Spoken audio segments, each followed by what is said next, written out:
السلام علیکم ورحمۃ اللہ وبرکاتہ۔ عورتیں قربانی کیسے کریں، یہ مسئلہ جاننا ہر عورتوں کو ضروری ہے، جو مفتی ایم قاسمی صاحب قرآن و حدیث کی روشنی میں بتا رہے ہیں۔ تو آپ لوگ اس ویڈیو کو ضرور دیکھیں۔ کیا عورتوں کو وہاں پہ کھڑا ہونا ضروری ہے، اور عورتوں کے اوپر قربانی کب واجب ہوتا ہے؟ جو صاحب نصاب ہو، جیسے 40,000 روپے کے مالک ہے یا ان کے پاس اتنے پیسے کا چیز ہے، تو ان کے اوپر قربانی واجب ہے۔ تو مفتی ایم قاسمی صاحب قرآن و حدیث کی روشنی میں بتا رہے ہیں۔ تو آپ لوگ اس ویڈیو کو ضرور دیکھیں اور ویڈیو کو شیئر کریں۔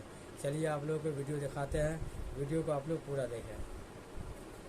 السلام علیکم ورحمۃ اللہ وبرکاتہ۔ سوال یہ پوچھا گیا ہے کہ عورتیں قربانی کیسے کریں؟ جن عورتوں کے اوپر قربانی واجب ہو تو ان کو قربانی کیسے کرنا چاہیے؟ کیا قربانی ہو رہی ہو تو وہاں کھڑا رہنا ضروری ہے؟ کچھ لوگ کہتے ہیں کہ اپنے ہاتھ سے ہی قربانی کرنا چاہیے۔ اچھا سوال انہوں نے پوچھا ہے۔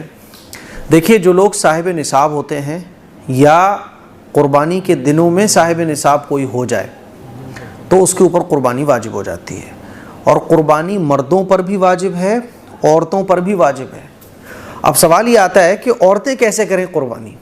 تو بالکل آسان سا طریقہ ہے جو آپ لوگوں کو سمجھنا ہے۔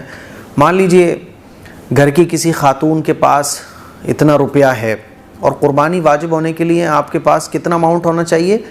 آپ کے علاقے میں 52.5 تولہ چاندی جتنے روپے کی آتی ہے، اتنا روپیہ اگر آپ کے پاس ہے، چاہے وہ بینک بیلنس میں ہو، چاہے وہ سونے کی شکل میں ہو، چاندی کی شکل میں ہو، بزنس کا کوئی آئٹم آپ کے پاس ہے، بزنس کا سامان آپ کے پاس ہے، تو یہ 4 چیزیں جوڑی جاتی ہیں: سونا، چاندی، کیش، ہے نا، بینک بیلنس اور بزنس کا سامان۔ تو اگر آپ کے پاس اتنا اماؤنٹ ہے، جتنے روپے میں 52.5 تولہ چاندی آتی ہے، تو آپ کے اوپر قربانی واجب ہو جائے گی۔ اب قربانی کیسے کروائیں خواتین، کیسے کریں؟ تو مان لیجیے آپ کے شوہر ہیں، تو آپ کہہ سکتی ہیں کہ بھائی میرے اوپر قربانی واجب ہے، تو آپ میری طرف سے قربانی کروا دیجئے گا، یا میری طرف سے بڑے جانور میں ایک حصہ لے لیجئے گا، ٹھیک ہے؟ اب شوہر چاہے تو اپنے پیسوں سے وہ حصہ لے لے بیوی کے نام سے، ہے نا، چاہے تو اپنے پیسوں سے کوئی جانور خرید کر بیوی کے نام سے ذبح کروا دے، یہ بھی درست ہے۔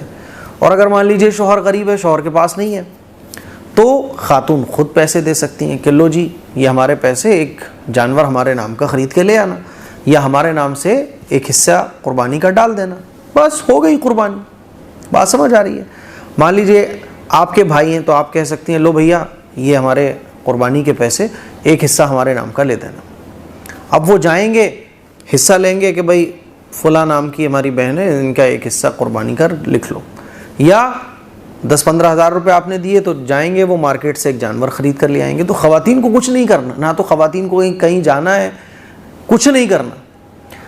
ہوتا کیا ہے کہ جیسے کوئی جانور خریدا گیا تو کس کی طرف سے یہ قربان ہوگا، بس یہ نیت کافی ہے۔ یہ جو حصہ لینے کے لیے پیسے دیے گئے، تو یہ جو ہم پیسے حصہ لینے کے لیے دے رہے ہیں کہ لو بھیا ہمارا ایک حصہ لے لینا، تو حصہ لینے والا پوچھتا ہے کس کے نام سے ہوگی؟ فلاں کے نام سے ہوگی، بس ہو گئی، اللہ جانتا ہے۔ تو نیت کے اوپر سارا کچھ ڈیپینڈ کرتا ہے۔ کچھ لوگ یہ سمجھتے ہیں کہ قربانی ہو رہی ہو تو وہاں کھڑے ہونا ضروری ہے۔ آج ہی ہمارے ایک ملنے والے ہیں، وہ کہہ رہے تھے کہ مفتی صاحب 7 لوگوں کا جہاں قربانی ہو رہی ہو وہاں کھڑے ہونا ضروری ہے۔ میں نے کہا نہیں، ایسا تو نہیں ہے۔ اب مان لیجیے جیسے میں قربانی آپ لوگوں کی طرف سے کرواتا ہوں، کتنے لوگ حصہ لیتے ہیں؟ تو کوئی ممبئی میں ہے، کوئی دلی میں ہے، کوئی کولکاتہ میں ہے، کوئی کہیں ہے، کوئی کہیں ہے، لیکن فیروز آباد میں ان کی ساری قربانی ہو رہی ہے۔ قربانی ہونے کے بعد سارا گوشت بٹ رہا ہے، اور ایک حصے کی جو قیمت ہے اس بار وہ ہم نے 3500 روپے رکھی ہے۔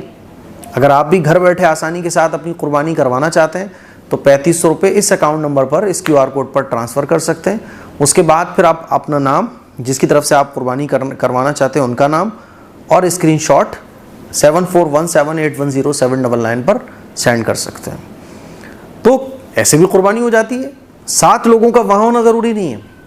ہاں، مستحب یہ ہے کہ جس کی طرف سے قربانی ہو رہی ہے وہ اپنی قربانی خود ذبح کرے، کیونکہ رسول اللہ صلی اللہ علیہ وسلم نے خود قربانی فرمائی ہے۔ اب کچھ لوگوں کے اندر ہمت نہیں ہوتی، تو جس کے اندر ہمت نہیں ہے، جو جانور کو ذبح ہوتے ہوئے نہیں دیکھ سکتا ہے، تو بھیا اس کا سامنے ہونا بھی ضروری نہیں ہے، وہ گھر بیٹھے اپنے آرام سے سامنے کھڑا ہو جائے تو ٹھیک ہے، باقی آپ کو نہیں دیکھی جاتی تو مت دیکھو، آپ مت چھری پھیرو، کوئی ضرورت نہیں ہے، قربانی آپ کی ٹھیک ہو جائے گی۔ بات سمجھ آ رہی ہے؟ تو مجھے امید ہے کہ یہ مسئلہ آپ کو اچھے طریقے سے سمجھ آ گیا ہوگا۔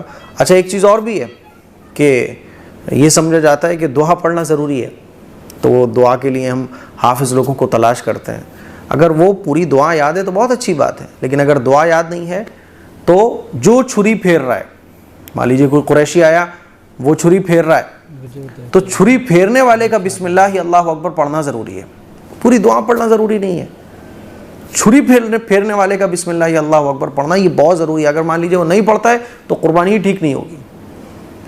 باقی آپ کہیں بھی بیٹھے ہو، وہ کن لوگوں کی طرف سے بڑا جانور ذبح کیا جا رہا ہے، وہ 7 لوگ کون ہیں، بس کروانے والے کے مائنڈ میں ہے، ہو گئی قربانی۔ بات سمجھ آ رہی ہے؟ تو مجھے امید ہے یہ مسئلہ آپ کا کلیئر ہو گیا ہوگا۔ اس کو شیئر کریں، دوسروں تک پہنچائیں۔ السلام علیکم ورحمۃ اللہ وبرکاتہ۔